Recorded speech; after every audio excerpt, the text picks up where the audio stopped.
Welcome to the Heart-Led Soul-Fed podcast. This is season 3. I'm Christine Gold, and yes, formerly known as the Power of Healing Your Energy show. Let's go. This is a live show and podcast all about love, light, intuition, and your soul's purpose. Do you wish to know why you're here and what the meaning of life is? Do you regret not finishing or doing things? Do you have desires for lasting positive relationships and families? Well, hey, we all have those questions, and Andrew did as well. And this is episode 184. We're welcoming Andrew Calderella. He is an author, speaker, coach, and his book, The Way, is the way.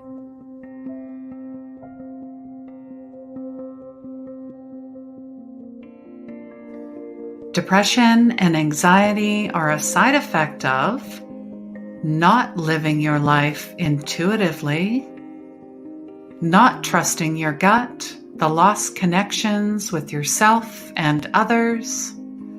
And I truly believe healing is the end of conflict within yourself, and that healing begins where the ego ends. My first book, Intuition Saved My Life, is a guide for empaths, light workers, and sensitives, and it's available on Amazon now.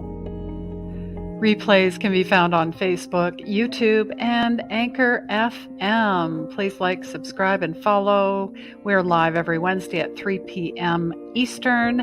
And I want to give a shout out to my supporters, Catherine in France and Gitte in Denmark.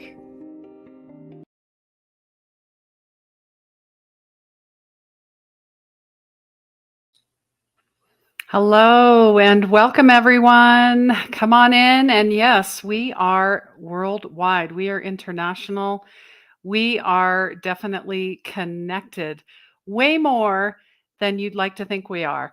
And today is no exception. I moved a little bit, guys. I am now in Cusco. I'm getting closer to Machu Picchu, Sacred Valley, Rainbow Mountains. I mean, there's so much. I mean, I'd have to do a show on the pictures, the history, and everything, everywhere that I've been so far, even though it's only been 2 days.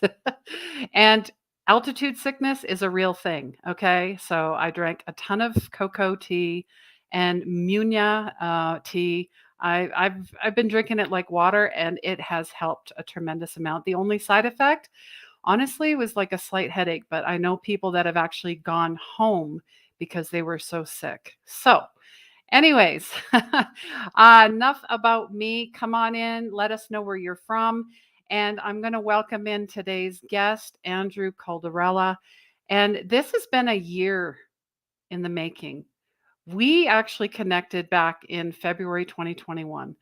And through so many things happening, my mother passing and other issues, we're now connected a year later. I think it's amazing. We found the way, and we are going to be talking about his book as well. And I just want to bring him in.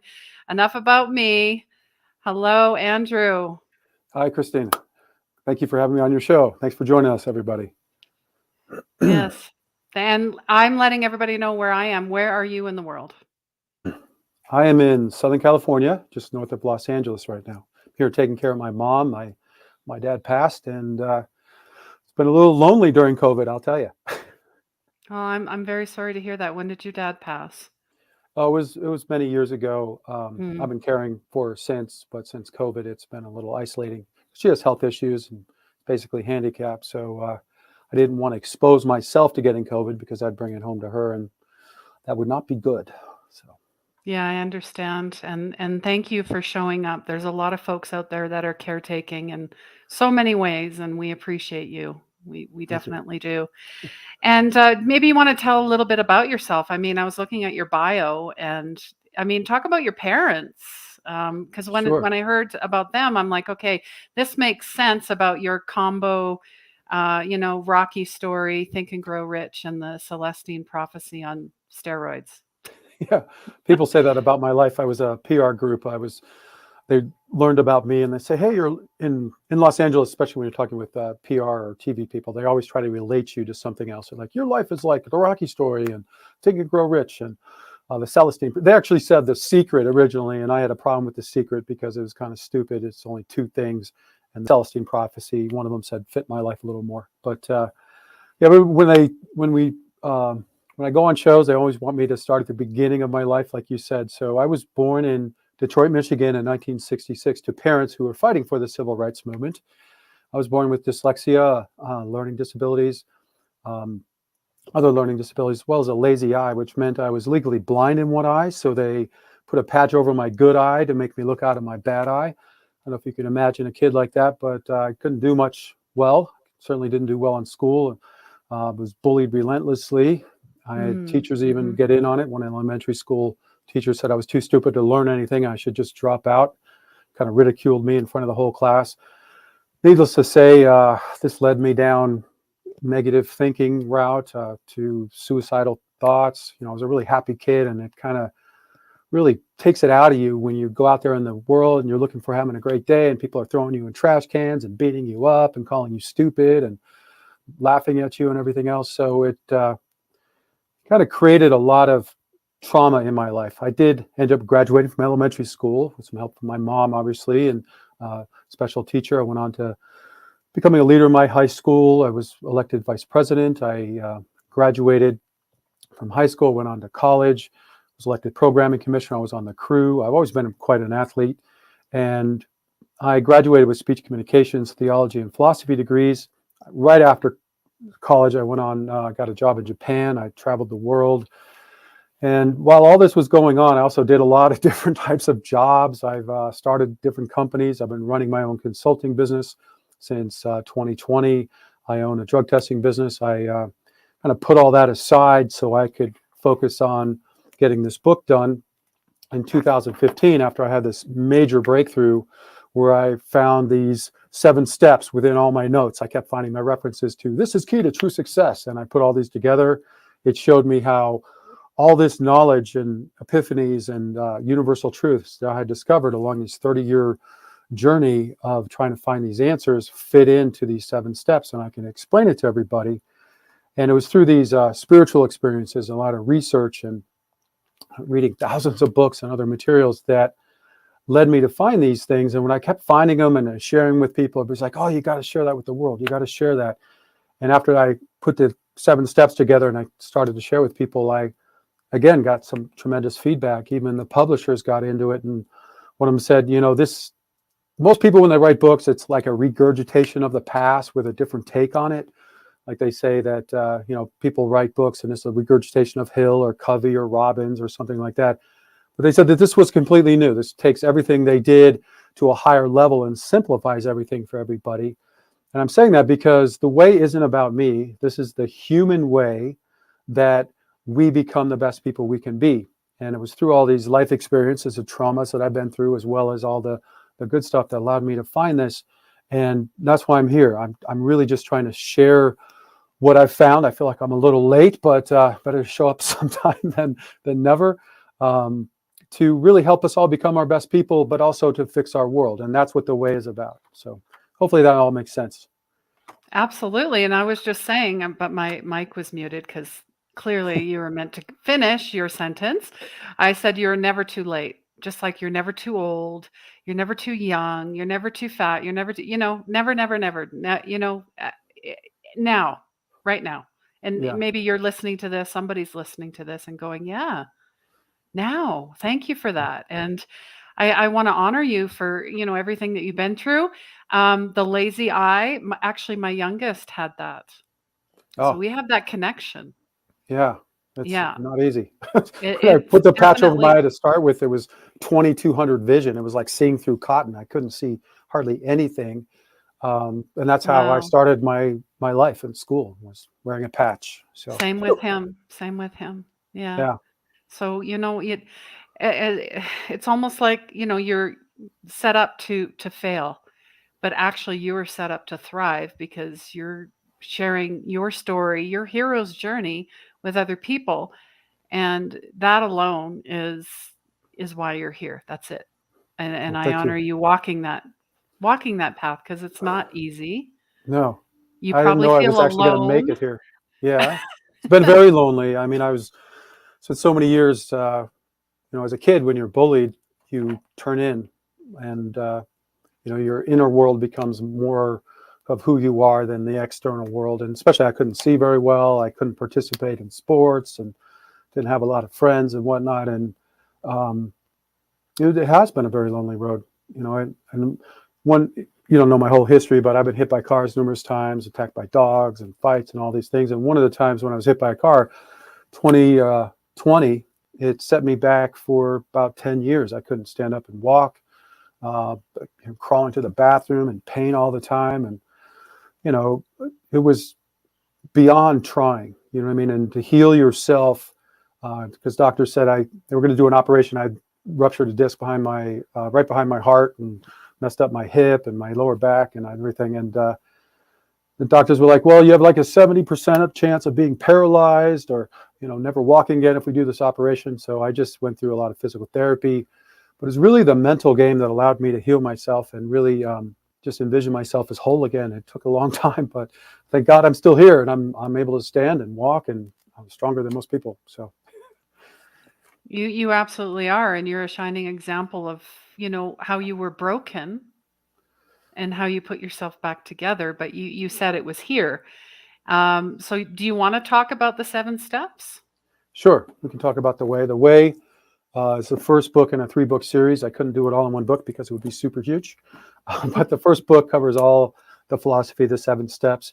The second book is called The Life Manual, and it goes along with step 5 of the way, which really covers the foundations of life and how you can master them, like your sleep, doing tasks, and all the other pieces that make up your life. And you really need to know the nitty-gritty details. So those are in the Life Manual. And then the third book is the Child and Family Guide, which covers how we can raise our kids to be the best they can be and help them integrate the ideas and the ways of doing that are outlined within the way in the Life Manual.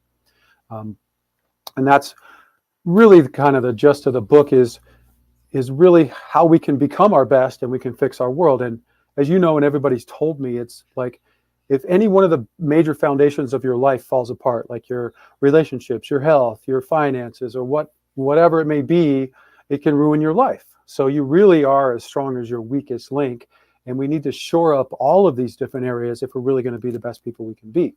So with that understanding, that's where the way comes in, is that I've done all the research and studied all the thousands of books and the wisest among us and everything else to find the solutions in all these different areas of life and all these different genres, so that you don't have to go through that and be in your 30s or 40s or 50s and going, wow, I just learned something I wish I knew when I was a kid. If we're going to be our best, to be Oh, nice I've to. done that. Yeah, exactly. We've all been Who there, else and has it's done that? Come on, guys. yeah, and it's frustrating because you know you want to be your best, and it's with this knowledge and right ways of doing things that we can literally become better people. I mean, it's like if you know what to do and how to do it and you do that every day, then you become a better and better person. It's that easy. But it's like, what is it we need to do? What is it we need to know? um, and let's get into the way, because you did ask about that. The way Sure. actually starts out with talking about what is the true goal of life, and we get into the difference between success and true success. And this is a topic obviously very prescient for this moment in history and pretty much all throughout human history. Because do you want to go into that? Do you mind if I do that a little bit? Yeah, Okay. go. So success, usually when you ask people about it, what do they want? What does success mean? It's usually tied to wealth, power, and fame. Sometimes it's also included being super holy, or intelligence, or even beauty, meaning the more wealth you have, the more power you have, the more successful you are.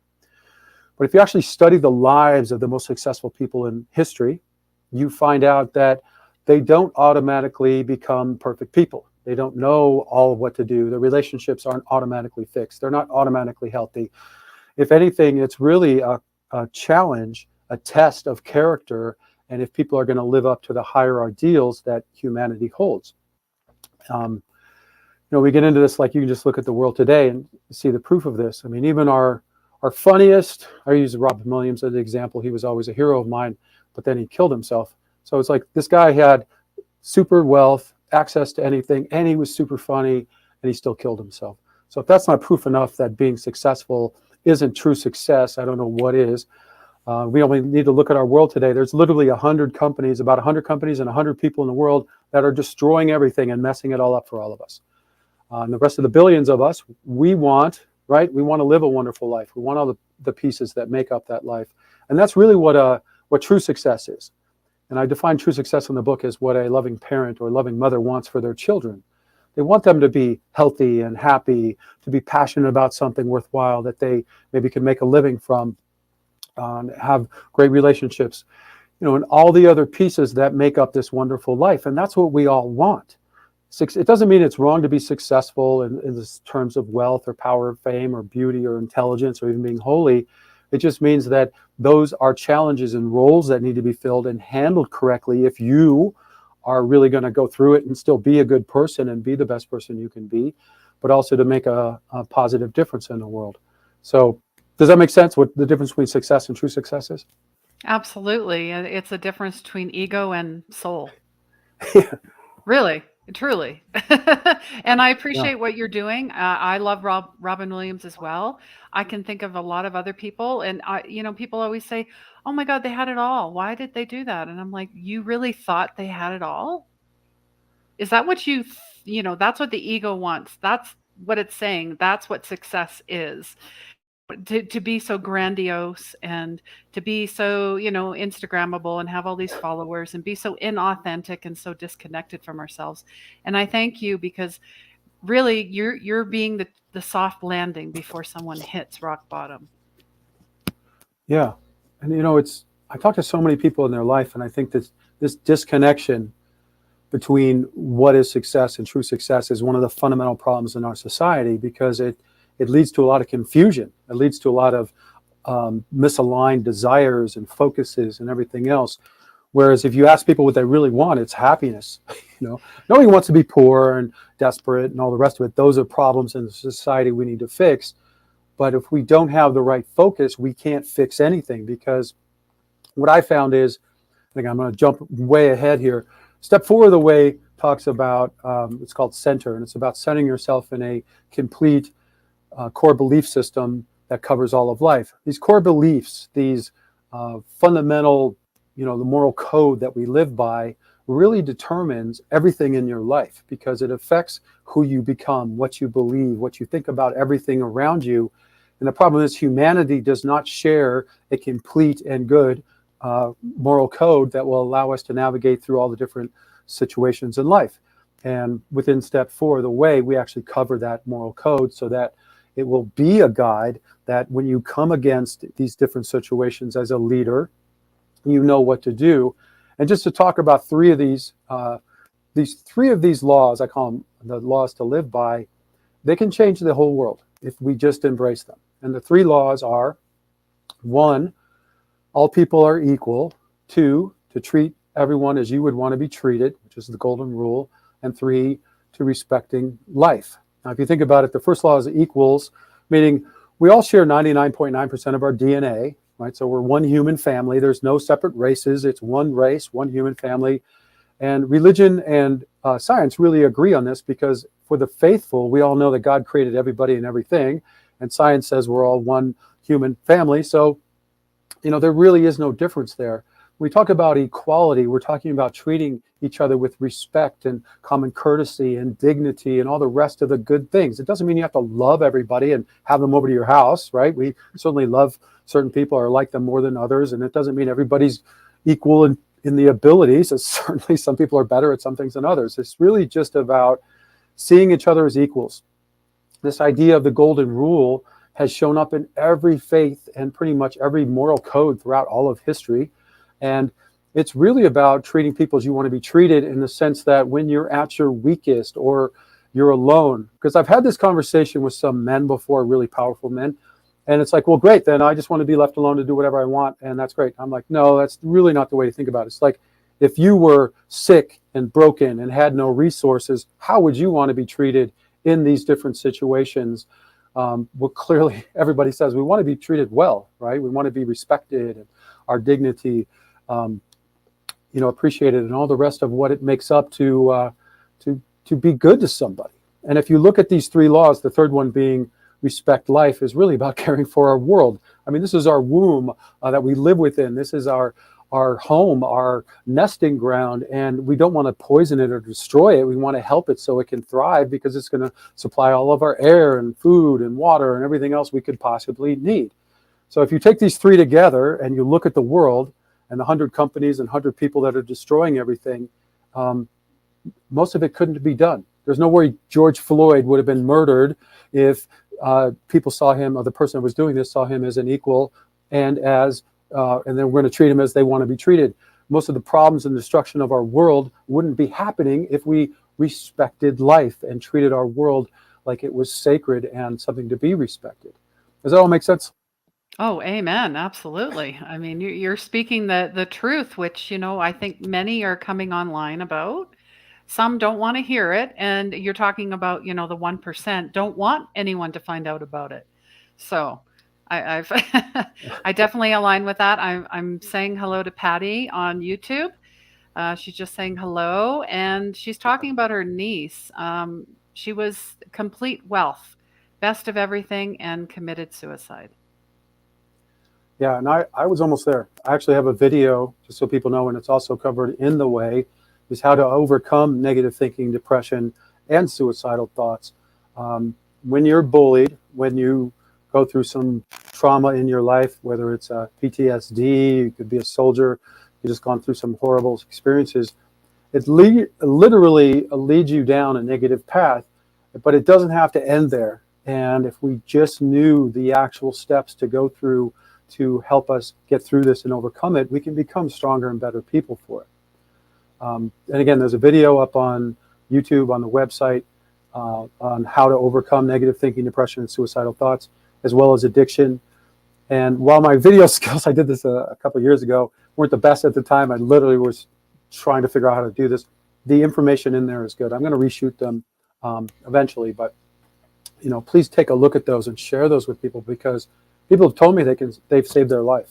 So Yeah. the more people that know the actual method on how to do it, the better world we can create. Absolutely. And, what you do and what I do are very similar, and it's so needed. People need to hear it over and over again until they actually go, wow, I am. And that's it. They got it. All the lights come on, literally. You know what I'm saying? Everything comes on Absolutely. board, as I say. Patty just says she wants happiness, true love, good health, and just be, and live in spirituality. And and a bungalow at the beach. Okay, that's a list. Yeah, I don't know if you want to live at the beach going forward, just because the rising sea levels are going to make it a little challenging, I think, to live anywhere near the ocean. Maybe if we don't get this a little levity there. I think this is the whole point, and I truly say this to everybody, that most people on this planet, the billions and billions of us, all want the same thing. We want to be happy. We want functional government. We do not want destructive businesses. We don't want pollution. We want to live in a thriving world, a healthy society, and all the rest. This has been happening for thousands and thousands of years, to where there's a few and a few twisted fighting against the good, the few lost that feel like they need to put their thumb over everybody. They need to take more and more and stuff their house with gold, while they give less and less to everybody else. And this twisted idea of what success is has led us down this road. Everybody's heard, oh, greed is good. Greed is not good. You know what I mean? It's like, oh, it's just business. No, it's not just business. This is part of society. You are not just out to make money. Business is about solving problems. And two of the biggest problems of the world are desperation, poverty, and the destruction of our planet. Mm-hmm. And if you're participating in underpaying your employees and exploiting everybody and putting out crappy products that are destroying the world, you are the problem. You know what I mean? You need to figure out ways to do this better. And just on that vein, I just want to talk about poverty for a second. Mm-hmm. Poverty is one of the most challenging situations people are in, because it can destroy your mind and your body and everything else that you want to really be, because you don't have access to the right information. You don't have access to the right foods to make you healthy, or even a conducive society. So you end up being desperate and worried and out of shape and not very healthy. And this creates a lot of the problems that we see in the world. If you want to end all the crime, most of the crime in the world, we just need to end the desperation in the world. You know, people Mm. act out because they don't know, and nobody's just going to lay down and die. They're going to fight to be something. And if they have to steal or lie or cheat to get food or try to find some way of being something, they're going to do it. And if we just provided more opportunity and the ways of being that people could become their best, we would eliminate most of the problems in the world. Does that make sense? It does. Yeah, I mean, that's why I became vegan 3 months ago. That was part of it. It really is for the planet, it's for the animals. I mean, I said to our tour guide yesterday, Elvis, what a name. Anyways, he was a good guy. But I said, really, I said, Mother Earth doesn't need us. I said, we're the virus. We're the virus. And he goes, wow, yeah, you're right.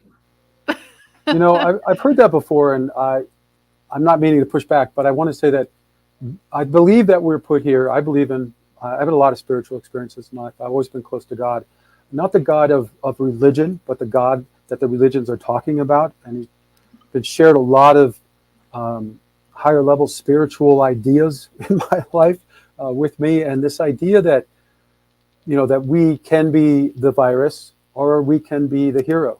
You know, this idea that we can fall to the dark side or we can walk in the light is the whole point of why we're here. You know, we're born empty slates, you know, basically need to create ourselves from little babies who know nothing and totally dependent up into being some worthy being. And to do that, we need the right information and the right conducive environment if we're going to become the best people we can be. So, you know, this idea of why we're here is really the idea, the difference between, are we going to choose to walk the right path or not? You know, the good versus evil, right versus wrong, vice versus virtue is really at the center of all of life. And it comes down to this idea that we're created with this flaw. People call it the original sin. Why was it done that way?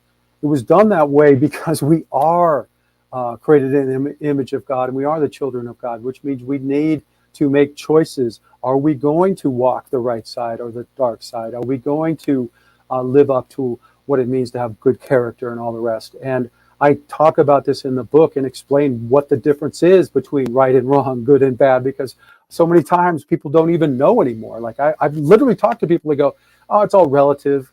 You know, there's no real good and bad in the world. And I'm like, who is telling you these things? That is so not true. There is absolutely good and evil in the world. And it's up to us to understand it and navigate this. And that's what the way is all about, is showing us how to do that. Does that make sense?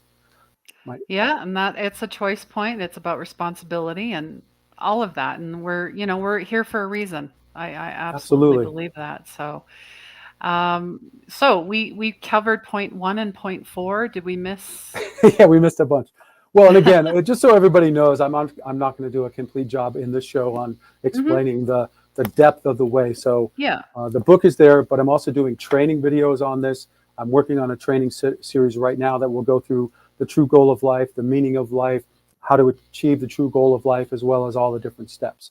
So while I may not get to it all here, you can definitely get to it and join us in all the different groups that we're starting to make these changes. But yeah, let's talk about another principle, which is this idea of how do we achieve the true goal of life. So we talked about the true goal of life being to become truly successful, right? Be the best version of yourself, live this wonderful life, create a better world and all that. But literally, how do we do it? Where do we start? And what I'm going to share right now are 4 principles that make up this solution. And when I share this, and I researched it, this is the answer humanity has been seeking throughout time. And you'll find this answer throughout every self-help book, success book, pretty much every training. The whole purpose of society is caught up in these 4 principles that make up the solution. And I say the way is living, rational, positive action. It's living part of the solution because you literally need to live this answer, right? It can't be something you do once in a while. You can't have to go up to a mountain for 20 years to finally become somebody. It needs to be something that we can all live with in our life. It needs to be rational, meaning it's reasonable, it's logical, it's holistic. It covers all the different areas of life, and it's fun. It's customizable to fit everybody's life. Otherwise, it's not a solution, right? It's only going to work for some people. It's not going to work for everybody. So It's living rational positive because it's about integrating good into your life. And we talk about the ultimate good. We're talking about traits that we all want to have, and the traits that we admire the most, that we are trying to develop in ourselves and our kids, we call virtues. And don't walk away from this idea. Virtues are like things about being happy and healthy and independent and dedicated. And there's a whole bunch of them: determined, persistent, confident, all the rest of the traits that we look at in other people that we admire, as well as that we want for ourselves, are these virtues. And once you understand this idea, understand that every self-help book that you'll ever look at is really going to focus down on a couple virtues. They may not even know it, but you can almost go through the chapter headings and see dedication, or you get to the end of a story that some coach is telling you about what it made their people successful. It was listening and dedication and respect, or whatever it may be. All of these traits are virtues. So just cut to the chase and get to the point where you understand that your whole goal in life, if you want to become the best person you can be, is about integrating virtues into your life. Now, the next piece of this is, so it's living rational positive action, because with every virtue, you need to take a bunch of different actions to make it real. And the highest level actions we call best practices. So with every virtue, there are a set of best practices that you can integrate into your life to realize this virtue. For example, the virtue of being punctual requires you to take actions like leaving on time and setting reminders. The virtue of being healthy requires you to have a lot of different actions to take best practices on your sleep, on your eating, on how you exercise, and all the rest. And again, you can just go down the list. So the whole idea here is to integrate virtue and best practices in your life. Now, it takes about 90 days to build a habit. So your goal here is to integrate virtues over every 90-day cycle as you go forward. And this is how you become a better and better and better person. Now, if we integrate these virtues and best practices, the best ways of doing things, the best habits into our children, they don't ever have to relearn anything, because now they're waking up, they're doing all the best stuff that will keep them healthy throughout their life. And this is what they learn from the start, so they don't have to relearn things later, which makes it a lot easier. And this is how we create a better and better and better world over generations, because each generation then is starting so much further ahead than the past one, because they've integrated these virtues and now they're living them and they're raising their kids that way. And it's creating better leaders and better ways of doing things in our society. So again, the way is living rational, positive action, and it's about integrating virtues and best practices into our life. And then the rest of the 7 steps literally walk you down on how to do that. And by following the way, you will integrate naturally a lot of the key virtues that will integrate all the rest of them that you need. Does that make sense? Oh yeah, no, and virtue, integrity, doing the right thing, authenticity. Because it's a slippery slope if you do not practice them every day. I know that for a fact.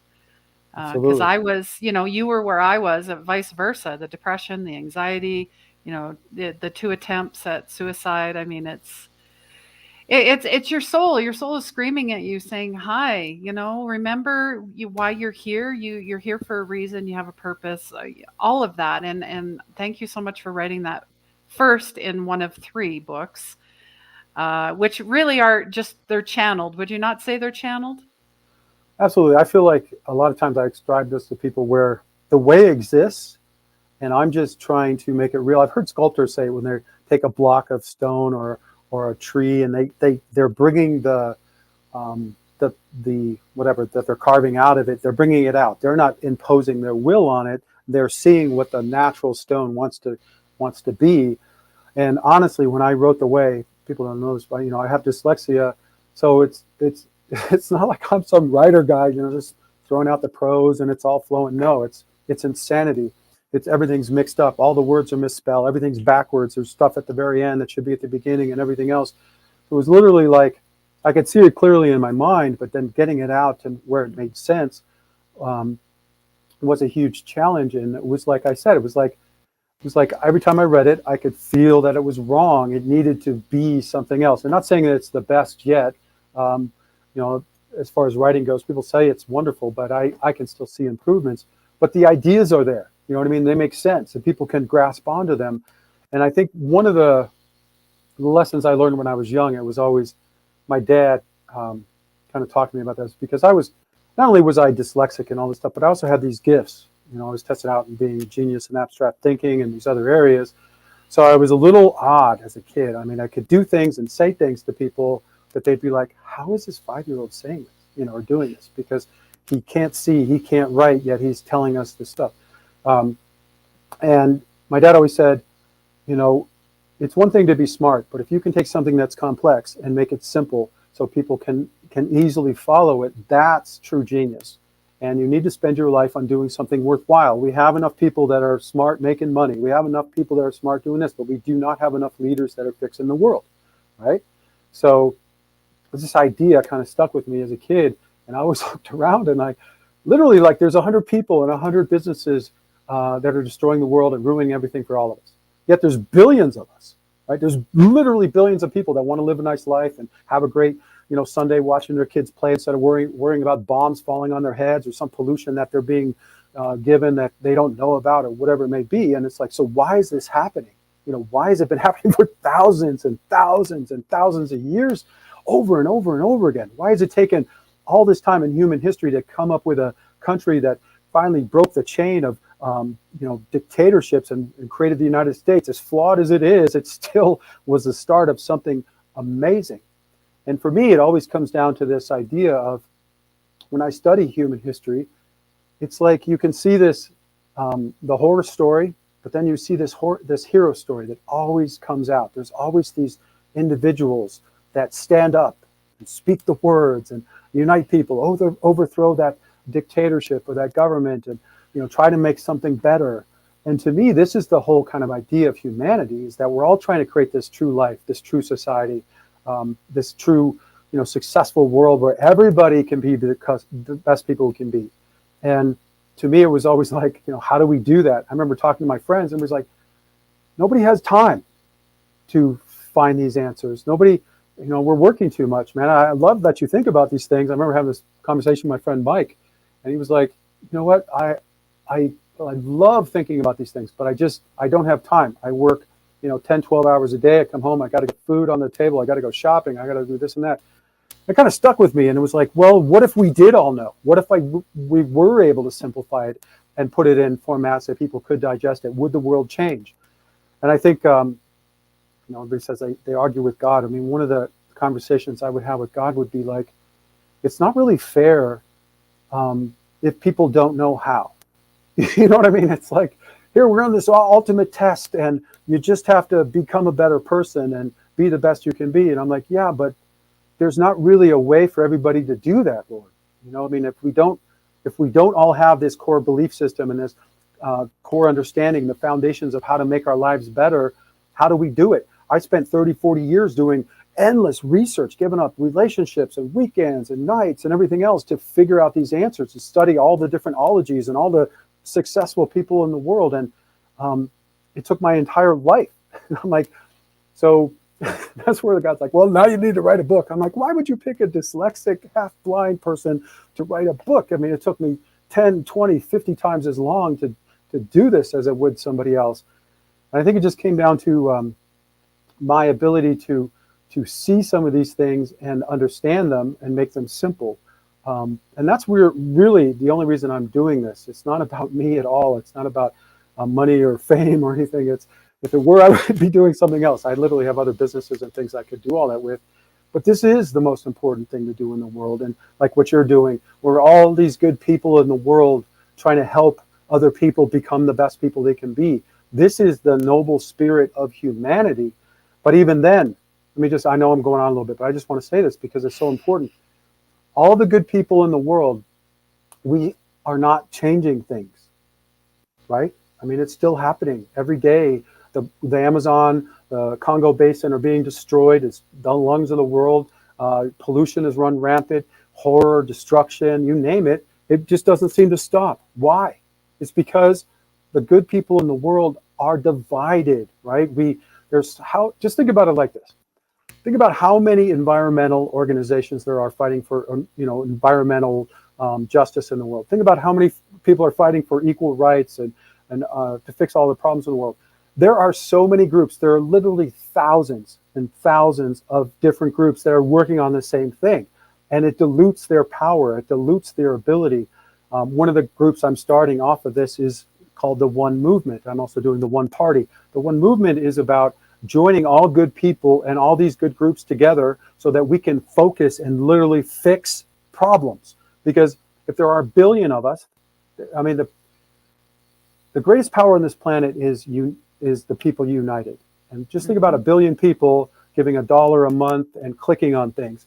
The amount of power that we would have to create change, to literally buy out industries, to place people on boards, to destroy companies that will not change, or to change them from within, becomes easy, right? Because no company can survive without customers.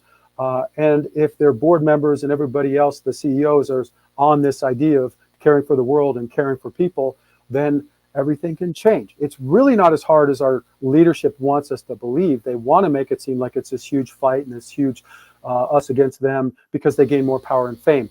It's really, we need to stop all this fighting, take a deep breath, join together, unite, and make these changes, as positive changes happen in our world peacefully. And it can be done. I know I just went on a little bit there, but Oh, some of it the, can be, and I say namaste. The light within me greets the light within you, and we're all. And I think of the song "We Are the World." I mean, that was from the '80s. But if you do bring the power of the people together, that's where things happen. That's where movement happens. Like you said, there's just too many. It's our energy is so dispersed. We it need to is. bring it back to collective consciousness. We That's do. it. We do. That's And I it. think we're so many of us are awake right now, and then everybody's like doing their own movement. They have their own foundation. They have their own whatever. And it's like, well, what if all the people that are fighting for racial injustice all around the world grouped together? It would give everybody so much more power and a sense of belonging. And truly, there's no separate human races. I know we just talked about there's only one human race. And if you're not treating everybody as equals and as you would want to be treated, that's the core of the issue, right? It's that some of us haven't learned the truth and understand how to actually implement this in society. And if we did know that, how to peacefully force positive change. I literally outline the steps. That's why it's called the 7 revolutionary steps on how we can actually do this. And, Hmm. it's like, I don't know. To me, it just makes me so sad when I look at what's happening in the world because um, it doesn't have to be this way. All this trauma and drama is inflicted upon us. It's not something we want. Yeah. So, why does it keep happening over and over? And like this thing with Putin, uh, invading and whatnot.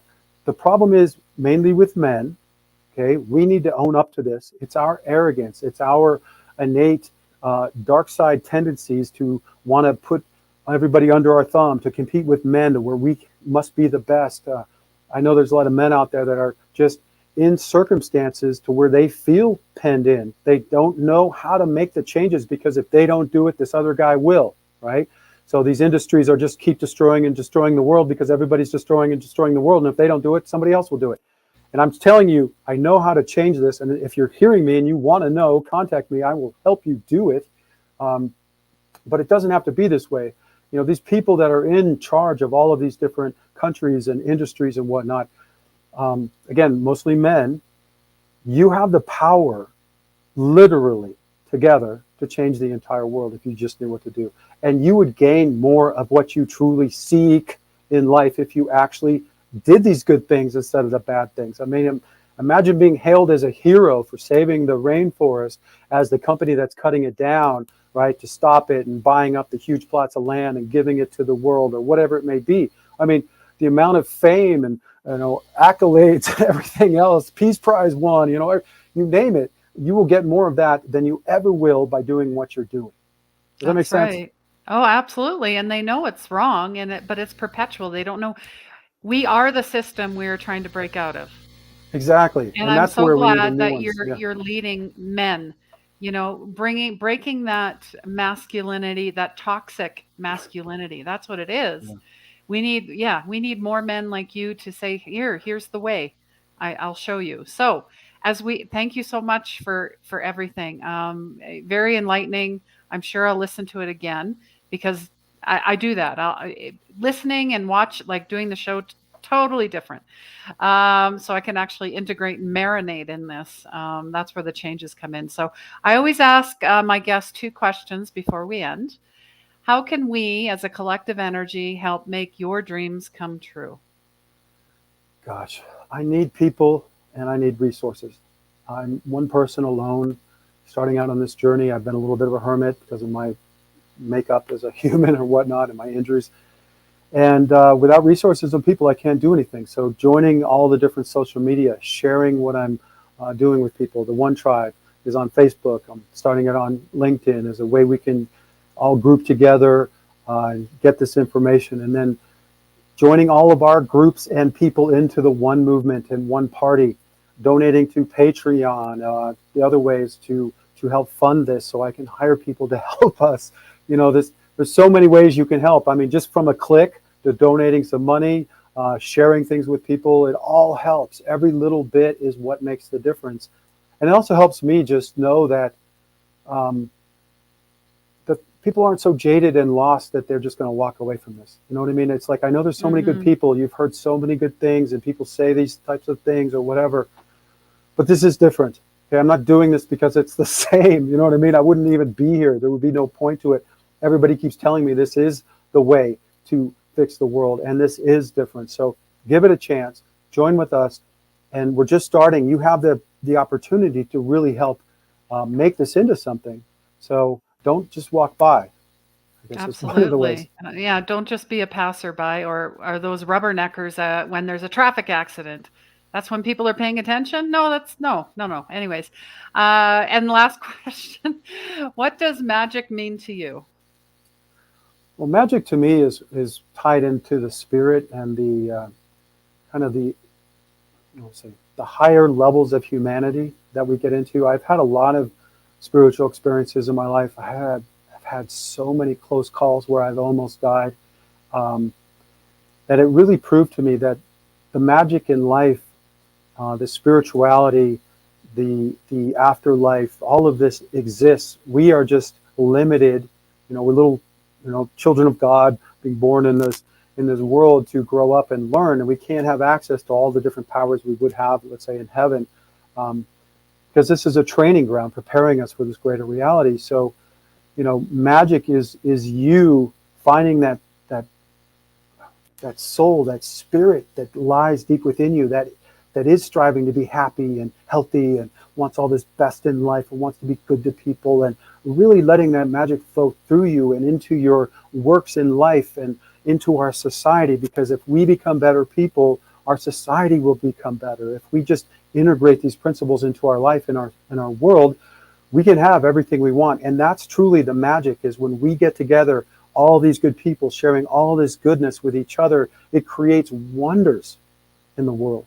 Does that make sense? Like, the serendipity, synergy, providence, harmony, coincidence, synchronicity, all those words mean this something that starts off with small but is greater than the sum of its parts and goes way beyond what we could ever imagine.